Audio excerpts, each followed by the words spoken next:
Welcome to the Tech Egg. Don't get scrambled. Enjoy the video. You begin by confirming prerequisites and picking the installer. You need Windows 11 and admin access. Once confirmed, choose Python, org for full control, or Microsoft Store for simplicity. If you pick the executable, download the latest stable x86-64 installer. Make sure to check the box labeled Add Python to Path during the first installer screen. This lets you run Python from any command prompt. You'll also enable pip and set up the default environment during installation. Do that now. Now run the installer and follow through the core options. If you chose Customize, include pip, idle, tcl/tk, and documentation. Select Install for all users if multiple accounts will use Python.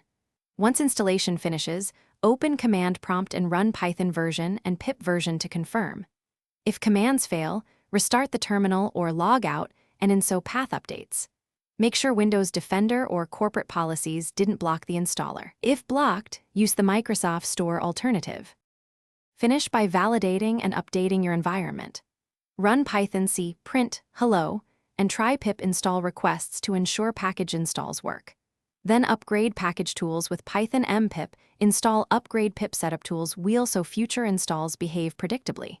If you hit path or permission errors, check app execution aliases in settings and disable Python aliases, or reinstall using the same installer with add to path selected. Finally, if pip fails, rerun the installer and enable pip, or use Python ensure pip to recover. Thanks for watching. Consider subscribing if I helped unscramble your problems.